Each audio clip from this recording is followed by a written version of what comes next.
Hello good evening, कैसे हो आप सभी। आई होप सब एकदम बढ़िया होंगे और मस्त तरीके से अपनी पढ़ाई कर रहे होंगे। आज करेंगे हम अपना बीपीएससी 107 का लास्ट यूनिट। ये हमारा लास्ट यूनिट होने वाला है। इसके बाद हमारी पूरी बुक ख़त्म हो चुकी है। अगर किसी को भी इस बुक के अंदर कोई भी डाउट है तो प्लीज़ मेरे को बता देना। वैसे काफ़ी इंटरेस्टिंग बुक थी हमारी, जो कि हमने काफ़ी मज़े से किया है इसको। आज हम बात करेंगे एंड ऑफ कोल्ड वॉर का, कि कैसे जब कोल्ड वॉर ख़त्म हो जाता है उसके बाद जो वर्ल्ड है वो ग्लोबल ऑर्डर में भी देखा जाता है, ग्लोबल डिसऑर्डर में भी देखा जाता है। ठीक है, देखो जी, इस चैप्टर के अंदर कुछ मेन टॉपिक है जो कि आपको पढ़ना है। पूरा चैप्टर पढ़ने की आपको कोई भी ज़रूरत नहीं है, ना ही वो आपको आगे काम आने वाला, ना ही आपको अभी काम आने वाला। बस आपको समझना है कि भाई ये चैप्टर क्या कहना चाहता है, बस खत्म। ठीक है, ये नहीं कि आप पॉइंट टू पॉइंट पढ़ रहे हो, नहीं आ रहा है फिर भी करे जा रहे हो, नहीं। अगर आपको स्किप कर सकते हो, जितना आप अपना टाइम बचा सको उतना टाइम बचाओ ना। ठीक है, पेपर में मार्क्स चाहिए ना आप लोगों को, तो मिल जाएगा। ओके जी, तो आज हम बात करेंगे कुछ टॉपिक का जो कि इम्पोर्टेंट है। हर एक टॉपिक की बात नहीं करने वाले हैं, पहले ही बता रही हूँ।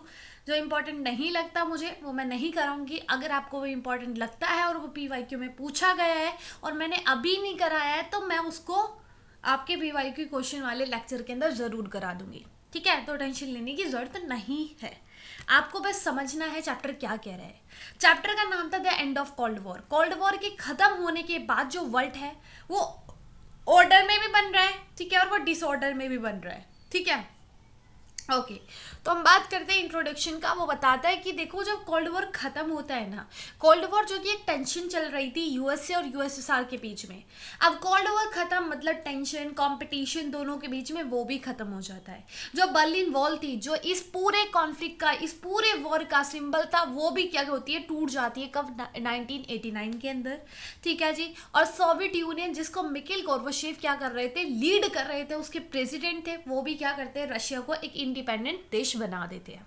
ठीक है, अब 1989 से लेके 1992 तक काफी ज्यादा चेंजेस आते हैं। कहां पर? यूरोप के अंदर। ठीक है, अब यूरोप के अंदर चेंज आ रहे हैं तो वो अब वर्ल्ड को क्या बना रहा है, एक नए ऑर्डर में लेके आ रहा है। ठीक है, रशिया अलग हो गया है। ठीक है, जो कोल्ड वॉर है वो खत्म हो गया है, यूरोप के अंदर चेंज आ रहे हैं। तो इससे क्या होता है, इन सभी चीजों से जो वर्ल्ड है वो एक नया ऑर्डर बना रहा था। ठीक है, कुछ लोग सोचते हैं कि जो हिस्ट्री है वो खत्म हो चुकी है। इसका मतलब कि बहुत सारी जो पहले आइडियोलॉजीज को लेकर जो वॉर चल रही थी, कि कोई प्राइवेटाइजेशन को सपोर्ट करेगा, कौन कम्युनिज्म को सपोर्ट करेगा, तो ये जो आइडियोलॉजी बैटल थी वो क्या हो गई थी, वो खत्म हो गई थी। ठीक है, कुछ लोग देखते हैं, समझते हैं या देखते हैं कि जो यूएसए है वो अब पूरे वर्ल्ड का एक बहुत बड़ा सुपर पावर बन गया है, जिसको काउंटर करने के लिए अब कोई भी पावर नहीं बची है। अब पूरे वर्ल्ड के अंदर एक यूनिपोलर वर्ल्ड बन चुका है, कि एक ही पावर है पूरे वर्ल्ड के अंदर।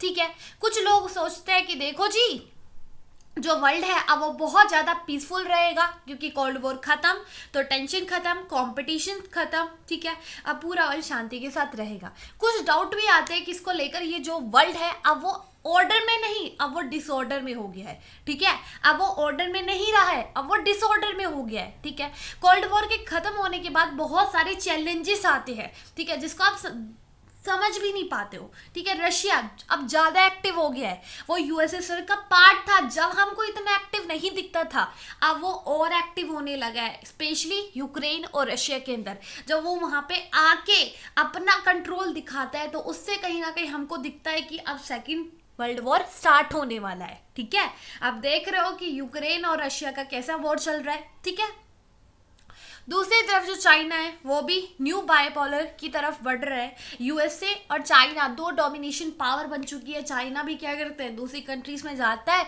इनडायरेक्टली उनको अपने ऊपर डिपेंड करता है। ठीक है, और वो कहीं ना कहीं अपनी इकोनॉमी को बूस्ट कर रहा है, वो कहीं ना कहीं एक डोमिनेशन पावर बन रहा है। ठीक है, और कुछ लोग बोलते हैं कि नहीं, कोई बायोपोलर, कोई यूनिपोलर नहीं है, पूरा वर्ल्ड अब मल्टीपोलर आ गया है, जिसके अंदर नई नई पावर आ रही है, जैसे India, China, Brazil, south Africa और रशिया, जो कि इन्फ्लुएंस गेन कर रही है। ठीक है, तो इंट्रोडक्शन क्या बोला, इंट्रोडक्शन बोला कोल्ड वॉर खत्म हुआ, जो बर्लिन वॉल था वो खत्म हुआ, रशिया अलग हुआ। ठीक है, अलग हुआ तो कुछ लोगों ने बोला कि हिस्ट्री का खत्म हो गया है, जो आइडियोलॉजी को लेकर पहले लड़ाइयाँ होती थी वो अब जो उनका मतलब एक तरीके से सिस्टम था वो खत्म।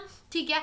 अब यूएसए ही एक पावर बन चुका है, पूरा वर्ल्ड यूनिपोलर वर्ल्ड में आ गया है। लेकिन कुछ लोग बोलते हैं यूनिपोलर नहीं, बाइपोलर बन गया है। ठीक है, ये बाइपोलर कैसे कि चाइना आ गया है काउंटर करने के लिए, किसको? यूएसए को। कुछ लोग बोलते हैं नहीं भाई, कौन, एक सेकेंड, कुछ लोग बोलते हैं कि नहीं, जो रशिया है वो दोबारा से अपना कंट्रोल जमा रहा है यूक्रेन में, सीरिया के अंदर, जैसे हमको दिखता है दोबारा से कोल्ड वॉर स्टार्ट होने वाला है। ठीक है, कुछ लोग बोलते हैं नहीं, ना ही यूनिपोलर है ना ही बाइपोलर है, पूरा वर्ल्ड अब मल्टीपोलर बन गया है। ठीक है, क्या बन गया है? मल्टीपोलर बन गया है, जहाँ पे अलग अलग क्या आ रही है, अलग अलग कंट्रीज आ रही है, अलग अलग सुपर पावर आ रही है, जो कि अपना इन्फ्लुएंस दिखा रही है। ठीक है भाई, ओके। अब कौन कौन से फैक्टर है जो लीड करते हैं the end of cold war को? भाई ये जो कोल्ड वॉर चला था 1945 से लेके 1992 तक या 1991 तक, ठीक है, कहीं कहीं आपको 1991 दिखेगा, कहीं कहीं 1992 दिखेगा। ठीक है, यहाँ पे क्या बोला जाता है, बताता है कि कैसे खत्म हुआ है, उसके मेन फैक्टर बताओ। तो मैंने जब आपको कोल्ड वॉर चैप्टर पढ़ा है तो उसके अंदर सेम यही टॉपिक पढ़ाया था, तो इतना गहराई में ना पढ़ते, बस सिंपल सा हम पॉइंट देखने वाले हैं कौन कौन से फैक्टर है। पहला तो है सोवियत यूनियन के अंदर रिफॉर्म होना, जो यूएसएसआर था उसके अंदर एक नया प्रेसिडेंट आया था जिसका नाम था मिखेल गोर्बाचेव। अब मिखेल गोर्बाचेव आया तो वो अपने नए नए क्या लेकर आते हैं, अपनी नई नई क्या लेके आए थे, रिफॉर्म लेकर आए थे, चेंजेस लेकर आए थे। कौन कौन सी रिफॉर्म थी? पेस्टनिका और ग्लासनोस्ट, जहां पर वो ओपननेस और रिकंस्ट्रक्शन की बात करते हैं कि लोगों को भाई ओपननेस दो, लोगों को फ्रीडम दो। ठीक है, उनके पास बोलने का अधिकार होना चाहिए। अब गवर्नमेंट इतना कंट्रोल नहीं करेगी, पूरे सिस्टम को उन्होंने दोबारा से रिकंस्ट्रक्ट किया। ठीक है, तो उनकी चेंजेस की वजह से क्या हुआ कि रशिया के लोग बोले कि भाई देखो हमको अलग होने का है, तुम तो पूरा पैसा लड़ाई के अंदर लगा रहे हो, हमारे पास खाने के लिए नहीं है। ठीक है, उन्होंने फ्रीडम के लिए बोला तो देखा तो फ्रीडम से तो लोग बौखला गए। वो इतनी देर से जो सहन कर रहे थे इतने टाइम से, वो अपनी फीलिंग को आके एक्सप्रेस करने लगे। ठीक है, fall of communism. Eastern Europe के अंदर क्या होता है कि जो कम्युनिज्म था, जो कि यूएसएसआर का क्या था, आइडियोलॉजी था। ठीक है, ईस्ट यूरोप किसका पार्ट था, किसकी साइड था, किसका अलायंस था, यूएसएसआर का। ठीक है, अब वहां पर कम्युनिज्म नहीं बचा था। अब कौन सी गवर्नमेंट आ रही थी? नॉन कम्युनिस्ट गवर्नमेंट आ रही थी। तो इससे पता चलता है जो यूएसएसआर की अलायंस थी, अब वो ज्यादा प्रमोट नहीं कर रही थी यूएसएसआर की आइडियोलॉजीज को। ठीक है, बर्लिन वॉल भी टूट जाती है, जिसको लेकर इन दोनों के बीच में क्या था, जिसको लेकर दोनों के बीच में आपसी एक तरीके से लड़ाई चल रही थी। ठीक है, सिंबल था ये दोनों का, वो भी टूट गया। इकोनॉमिक कोलैप्स होना, पूरा पैसा इन्होंने किसके अंदर, मिलिट्री के अंदर, वेपन के अंदर लगाया, लोगों की जो नीड्स की उनके ऊपर ध्यान नहीं दिया। अब लोग भवक गए तो भाई उन्होंने उसी टाइम पर हमारे मिखेल गोर्बाचेव आ गए। गोर्बाचेव ने कुछ ज़्यादा ही ओपननेस की बात करी कि देखो भाई लोगों को थोड़ा ओपन करो, उनसे बोलो क्या चाहिए उनको, वो बताए हमको, लोगों ने बताया, फिर एक प्रेशर बन गया सरकार के ऊपर, सरकार ने भी पूरा चीज़ चेंज कर दिया। ठीक है, तो ये सारे क्या है, कोल्ड वॉर के ख़त्म होने के एक तरीके से फैक्टर है। ठीक है जी, ओके। अब देखते हैं image global order and disorder, कि कोल्ड वॉर के खत्म होने के बाद हमको वर्ल्ड एक ऑर्डर में भी दिखता है, एक डिसऑर्डर के अंदर भी दिखता है। ठीक है, अब जो वर्ल्ड था पहले वो कोल्ड वॉर के टाइम पे डिवाइड था, सबको पता है। यूएसए और यूएसएसआर दो मेजर प्लेयर थे पूरे वर्ल्ड के अंदर। कोई ऐसी कंट्रीज थी जो यूएसए को सपोर्ट कर रही थी, कुछ कंट्री हमारी यूएसएसआर को सपोर्ट कर रही थी। ठीक है, ये सभी आपको पता है। ठीक है, और आप कुछ चीज़ों से भी फैमिलियर होंगे, जैसे इनके बीच में कॉन्फ्लिक्ट चल रहा था, आर्म रेस चल रही थी, स्पेस रेस चल रही थी, कौन ज़्यादा वेपन बनाएगा भाई, कौन ज़्यादा पावरफुल है, किसकी आइडियोलॉजी ज़्यादा सपोर्ट करते हैं लोग। ठीक है, ये सारी चीज़ों के बीच में चल रही थी। लेकिन क्या होता है, कोल्ड वॉर खत्म हो गया, टेंशन खत्म हो गई, अब सारी जो चीज़ें थी वो नई नई आने लगी। ठीक है, अब जो पूरा वर्ल्ड था वो न्यू क्रिएट होने लगा, सभी के रिलेशन बदल गए, सारी चीज़ें बदल गई। अब बहुत सी ऐसी चीज़ें थी जो कि कन्फ्यूज लग रही थी हमको, जो समझ नहीं आ रही थी। ठीक है, क्या हो रही थी, समझ नहीं आ रहे थे। पीपल क्या कर रहे थे, अब यूज कर रहे थे डील करने में एक बहुत बड़ी एनिमी को, जो उनका एक बहुत बड़ा एक दुश्मन था, उसको डील करने के लिए अब छोटी छोटी जो प्रॉब्लम थी वो भी आ रही थी अलग अलग कंट्रीज के अंदर, अलग अलग ग्रुप के अंदर, जो कि उनको डील करना बहुत ही ज्यादा क्या था, चैलेंज था। ठीक है, एक बहुत बड़ा चैलेंज था कि अब क्या होने लगा है, अब न्यू होने लगा है, अब कंफ्यूजिंग टाइम है। ठीक है, छोटी छोटी प्रॉब्लम है अलग अलग जगह पर, अलग अलग ग्रुप के अंदर, लेकिन उनको हैंडल करना काफी डिफिकल्ट था। ठीक है, जो एक्सपर्ट है वो हमको समझाते हैं कि इस टाइम पर बहुत से अलग अलग डिफरेंट आइडियाज़ आते हैं, अलग अलग डिफरेंट व्यूज़ आते हैं, जो कि समझना काफ़ी कंफ्यूजिंग है। ठीक है, क्या है, काफ़ी समझना बड़ा ही कंफ्यूज है। अब कोल्ड वॉर ख़त्म होने के बाद काफ़ी चेंजेस आए, काफ़ी चैलेंजेस आए, जो कि हमको बताते हैं, जो फिगर आउट करते हैं कि वर्ल्ड कैसे काम कर रहा है और फ्यूचर में क्या क्या होने वाला है। ठीक है, तो आप इसके अंदर ये डाल सकते हो। इस चैप्टर के अंदर एक बहुत ही इंपॉर्टेंट टॉपिक है जो कि है end of history, Francis Fukuyama. Francis Fukuyama अपना एक ऐसे लिखते हैं 1989 के अंदर। ये डेट कैसे याद रखना है, बर्लिन की वॉल को कब तोड़ा गया था, फॉल ऑफ बर्लिन हमने कब पढ़ा था, 1989, तो उसी टाइम पे ये ऐसे लिखा गया था। ठीक है, ओके जी।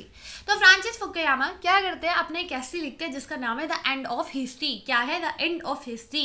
इनकी बुक का जो टाइटल है, बाद में इसको और एक्सपेंड किया जाता है 1992 के अंदर। ठीक है, जब हमारा कोल्ड वॉर खत्म हो गया तो इन्होंने इस टाइटल को और बढ़ाया। उसका नाम इन्होंने क्या लिखा, the end of history and the last man. ठीक है, यहाँ पे बताते हैं कि कैसे जो वेस्टर्न लिबरल डेमोक्रेसी है वो फाइनल और अल्टीमेट क्या है, स्टेज है ह्यूमन सोशल कल्चर एवोल्यूशन के लिए, एक अल्टीमेट फॉर्म ऑफ गवर्नमेंट है। वो बताते हैं कि जो डेमोक्रेसी है, जो लिबरल डेमोक्रेसी है, वो क्या है, वो फाइनल सॉल्यूशन है किसी भी प्रॉब्लम का। ठीक है, हमेशा जीत किसकी होगी, लिबरल डेमोक्रेसी की होगी। किसने बताया, फुकुयामा ने बताया। जो फुकुयामा है उनके अकॉर्डिंग लिबरल डेमोक्रेसी के जीत होना, ठीक है, और किसका खत्म होना, कम्युनिज्म का खत्म होना। ठीक है, जो यूएसएसआर था वो हार जाता है अपनी आइडियोलॉजी को लेकर। ठीक है, वो आर्ग्यू करते हैं कि जो कम्युनिज्म है अब वो धीरे धीरे रिप्लेस हो रहा है किसके अंदर, कैपिटलिज्म के अंदर। जो कंट्री पहले अपने यहाँ पे कौन सा सिस्टम रखती थी, कम्युनिज्म वाला, अब वो धीरे धीरे क्या हो रहा है, खत्म हो रहा है। ठीक है, जो मार्क्स ने बताया था ना कि कम्युनिज्म आगे जाएगा, कैपिटलिज्म खत्म हो जाएगा, कैपिटलिज्म ढोंग है। ठीक है, तो बताते हैं कि जो ये प्रिडिक्ट करे थे मार्क्स ने अपने आइडियाज़ को, वो कहीं ना कहीं गलत थे।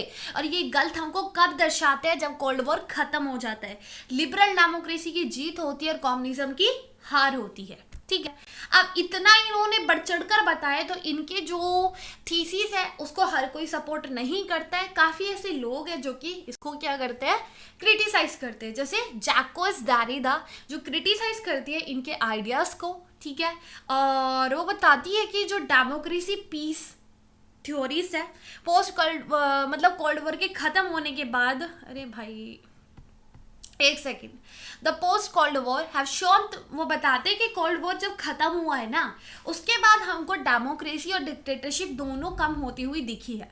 ठीक है, जैकोस डेरिडा ने क्या बोला है, ये फुकुयामा को क्या कर रहे हैं, फुकुयामा को क्रिटिसाइज कर रहे हैं, बता रहे कि देखो तुम बोल रहे हो ना कि democracy, liberal democracy high peak पे है, कम्युनिज्म खत्म हो गया है, तो यहाँ पे उस चीज़ बात को एक तरीके से क्या कर रहे हैं, उसका उल्टा बोलेंगे। वो बताएंगे कि देखो अब जो डेमोक्रेसी है, डिक्टेटरशिप है, वो दोनों क्या हो गई है, वो धीरे धीरे कम हो रही है, लेकिन जो कम्युनिज्म है वो आज भी वर्ल्ड में काफ़ी जगह पर स्टिल रिलेवेंट है, एग्जिस्ट कर रहा है। ठीक है, वो बोल रहे हैं कि डिक्टेटरशिप कम हो रही है, डेमोक्रेसी भी कम हो रही है, लेकिन कम्युनिज्म आज भी क्या कर रहा है, एग्जिस्ट कर रहा है।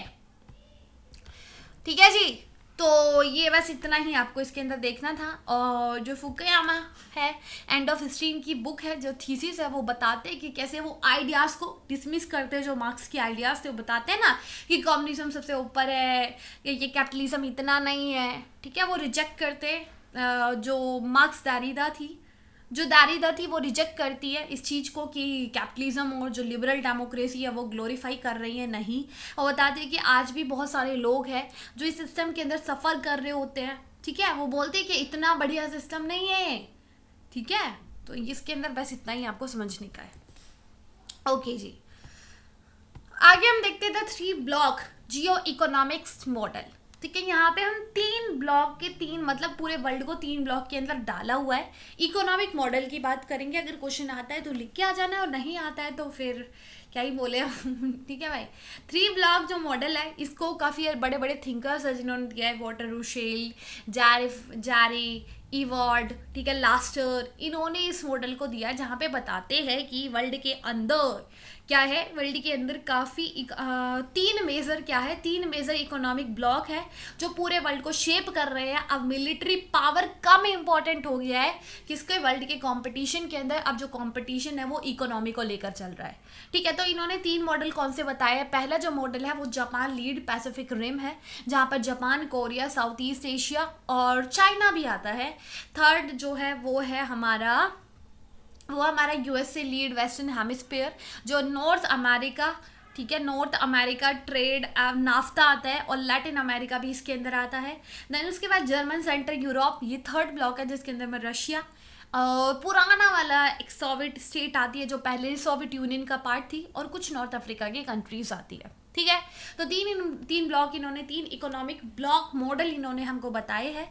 इनके अकॉर्डिंग ये बताते हैं कि कुछ ऐसी लेस डेवलप रीजन है जैसे Africa, south Asia, middle east की जो कंट्रीज है वो इसके अंदर मेजर प्लेयर नहीं है, लेकिन वहाँ पर जो नेचुरल रिसोर्सेज है, जो रिसोर्स है वो काफ़ी मिलते हैं, तो वो रिसोर्स जोन है, ना कि बड़े बड़े प्लेयर है किसके अंदर, इन मॉडल्स के अंदर, ठीक है भाई। ओके, जो ये मॉडल है इसको कुछ हमारे स्कॉलर है जो क्या करते हैं, क्रिटिसाइज करते हैं और बताते हैं कि देखो भाई क्रिटिसिज्म सबसे बड़ा है काउंटर टू टेक्नोलॉजी थ्रेट्स। वो बताते हैं कि जो वर्ल्ड की, ये आर्ग्यू करते हैं जो निये हैं वो क्या कर रहे हैं, जोसेफ निये, वो आर्ग्यू कर रहे हैं कि जो मॉडल है ये अगेंस्ट आ रहा है ग्लोबल टेक्नोलॉजिकल ट्रेंड के अंदर। वो बताते हैं कि जो रीजनल ट्रेड है उनको ग्रो होना चाहिए, लेकिन वो कहीं ना कहीं लिमिट हो चुके हैं, ठीक है। अब उनके ऊपर लिमिटेशन हो गया है, जो बड़ी बड़ी कंट्रीज है वही आगे बढ़ रही है, लेकिन जो हमारी लेस डेवलप कंट्री है वो डिपेंड हो रही है। अगेंस्ट नेशनलिज्म कंसर्न, जो छोटी छोटी कंट्रीज है जिनको इन्होंने बताया ना कि वो सिर्फ रिसोर्स जोन है, वो मेजर प्लेयर नहीं है, तो बताते हैं कि उनको ग्लोबल सिस्टम की ज़रूरत है, उनको प्रोटेक्ट करना पड़ेगा। किससे, जो ये बड़े बड़े डोमिनेशन है बड़ी बड़ी कंट्रीज का, इसके अगेंस्ट उनको क्या करना पड़ेगा, अपने आप को प्रोटेक्ट करना पड़ेगा, ठीक है। सिक्योरिटी कंसर्न को अगर हम देखें तो बता दें कि जो जर्मनी है और जो जापान है वो छत्र छाया में रहते हैं किसके, यूएसए की। उनको हमेशा किससे सिक्योरिटी चाहिए, किससे चाहिए, यूएसए से चाहिए, ठीक है। अगर कोई भी थ्रेट आता है किसके केस में, रशिया चाइना के बीच में, अगर जापान और जर्मनी की कोई भी एक थ्रेट हमको दिखता है तो वो हमेशा किसकी छत्र छाया में रहते हैं, यूएसए की में, ठीक है। तो ये तीन मॉडल जो कि हमको दिखाए। देन उसके बाद ग्लोबल विलेज मतलब कि अब जो पूरा वर्ल्ड है वो एक स्मॉल विलेज बन चुका है। कम्युनिज्म, टेक्नोलॉजी एकदम से एडवांस हो चुका है, हम इजीली लोगों से कम्युनिकेट कर पाते हैं, जो अमेरिका के अंदर है, जो कनाडा के अंदर है, उनसे हम इजीली बात कर पा रहे हैं, ठीक है, अपनी इन्फॉर्मेशन को पहुंचा पा रहे हैं। अब जो इन्फॉर्मेशन है लोग एकदम से क्विकली अक्रॉस द ग्लोब क्या हो जाते हैं, पहुँच जाते हैं, ट्रैवल कर लेते हैं। अगर आपको कहाँ पर जाना है, अगर आपको यूरोप जाना है तो सीधे एक फ्लाइट पकड़ो पहुँच गए, लेकिन पहले कितने महीने लग जाते थे, ठीक है। अब वर्ल्ड क्या हो गया है, ज़्यादा कनेक्ट हो गया है, वो एडवांस हो गया है, ठीक है। स्कॉलर सपोर्ट करते हैं इस व्यू को, वो आर्ग्यू करते हैं कि जो टेक्नोलॉजी है, स्पेशली अगर हम बात करें इंटरनेट के थ्रू क्या हो रहा है, जो वर्ल्ड है, वो जो पूरा ग्लोब है वो इंडिपेंडेंट हो गया है, एक दूसरे के ऊपर डिपेंड हो गया है, ठीक है। कुछ बिलीव करते हैं ट्रेड को लेकर, इन्वायरमेंट प्रॉब्लम्स को लेकर, पॉपुलेशन मूवमेंट्स को लेकर, जो कि जिसके अंदर हमको किसकी ज़रूरत है, ग्लोबल कोऑपरेशन की और शेयर नॉर्म्स की, ठीक है। बड़ी बड़ी प्रॉब्लम हमको दिख रही है जैसे इन्वायरमेंट। अब इन्वायरमेंट प्रॉब्लम ऐसे थोड़ी नहीं है हमारे देश के अंदर है, हम अपने देश के अंदर ही कोई सॉल्यूशन निकाल देते, नहीं, ये पूरे वर्ल्ड के अंदर है, ठीक है। इन्वायरमेंट जो प्रॉब्लम आ रही है, जो इन्वायरमेंट चेंजेस आ रहे हैं वो पूरे वर्ल्ड के अंदर आ रहा है, ठीक है। तो इसका सॉल्यूशन भी हमको किस लेवल पर चाहिए, ग्लोब लेवल पर चाहिए। तो इसके लिए हमको ग्लोबल कोऑपरेशन की जरूरत पड़ेगी, अपने नॉर्म्स को शेयर करना पड़ेगा, ठीक है। कुछ स्कॉलर्स जो कि पॉइंट आउट करते हैं जो वेस्टर्न कल्चर है वो कहीं ना कहीं आ रहा है, जो रिप्रेजेंट करता है अमेरिका किसके, टेलीविजन के थ्रू, म्यूजिक के थ्रू, ठीक है। और वो रिमोट एरिया तक ज़्यादा पहुँचाता है, ठीक है, पूरे वर्ल्ड के अंदर। वो अपनी लाइफस्टाइल, वो अपने वैल्यूज़ को वहाँ पे दिखाते हैं, ठीक है। अब वो मॉडर्निटी की तरफ ज़्यादा लेके जा रहा है, कौन, रशिया कह रही, सॉरी, यूएसए, ठीक है। और ग्लोबलाइजेशन आया है तो ग्लोबलाइजेशन की वजह से जो मूवमेंट्स है गुड का, सर्विस का, कैपिटल का, वो और भी बढ़ने लगे हैं, वो भी वर्ल्ड वाइड लेवल पर, ठीक है। आगे हम बात करते हैं बायोपोलर सिस्टम मतलब इंसिपिएंट, अब शुरुआत हुई है, ठीक है। क्या है, शुरुआत हुई है किसका, बायोपोलर सिस्टम का, मतलब पॉसिबिलिटी है दोबारा से अब जो वर्ल्ड है वो दो सुपर पावर में बट जाएगा। अगर हम देखें किसको, करंट डिस्कशन को, अब जो करंट डिस्कशन हो रहे नहीं, अब जो करंट डिस्कशन जो हो रहे थे किसको लेकर, यूनिपोलरिटी को लेकर, मल्टीपोलरिटी को लेकर, अब वो नहीं रहे हैं, ठीक है। अब जो पूरा वर्ल्ड है, कुछ एक्सपर्ट है जो आर्ग्यू करते हैं कि देखो अब जो कॉन्फ्लिक्ट है रशिया और यूएसए के बीच में, वो कहीं ना कहीं फ्यूचर में जरूर आएगा। ठीक है। अब वो दोबारा से जो रशिया है वो अपनी पावर को गेन करेगा, जिससे जो हमारा पूरा वर्ल्ड है वो दो हिस्से में बट जाएगा, यूएसए और यूएसएसआर। ठीक है। यूएसए कौन लीड करेगा? हमारा अमेरिका और वेस्टर्न ब्लॉक। ठीक है। और यूएसएसआर को कौन करेगा? चाइना और रशिया ब्लॉक। ठीक है। तो उन्होंने दो ब्लॉक बताए हैं जो पूरे वर्ल्ड को दो हिस्से में बांट देंगे। ठीक है। ठीक है भाई। और दूसरी तरफ कुछ हमारे अलग अलग स्कॉलर जो बताते हैं कि कहीं ना कहीं चाइना भी एक बहुत बड़ी सुपर पावर बन रहा है, जो कि चैलेंज कर सकता है कि इसको यूएस की हाजमनी को। उसके अंदर पोटेंशियल है कि वो एक नया कोल्ड वॉर स्टार्ट करेगा। ठीक है। तो इन्होंने ये बताया है कि अब पूरा वर्ल्ड ना ही यूनिपोलर है ना ही मल्टीपोलर है, अब शुरुआत होगी किसका? बायोपोलर सिस्टम का, कि कहीं ना कहीं रशिया दोबारा से पावर को गेन करेगा या फिर चाइना आएगा किसको? यूएसए की पावर को काउंटर करने के लिए। ठीक है भाई। तो आज के चैप्टर के अंदर इतना ही। आई होप आपको समझ में आया होगा। कहीं भी कोई दिक्कत परेशानी तो मेरे को बताने का। आपको इस चैप्टर के अंदर पहले तो फैक्टर देखना है, कौन कौन से फैक्टर है कोल्ड वॉर के। देन उसके बाद ये सेकंड थर्ड जो ये है टॉपिक, ये भी इंपॉर्टेंट है। ये फ्रांसिस फुकुयामा, ये काफ़ी ज़्यादा इंपॉर्टेंट है। इकोनॉमिक मॉडल भी करना है तो कर लेना। और इसके बाद ये कौन सा? बायोपोलर सिस्टम भी आप एक बार देख लेना। ठीक है। अगर कोई ऐसा टॉपिक है जो इम्पोर्टेंट है और वो रह गया है तो मैं पक्का उसको पीवाईक्यू के अंदर कराने वाली हूँ, तो टेंशन लेने की जरूरत नहीं है। तो अपना ध्यान रखें, ख्याल रखें। Bye, take care, all the very best.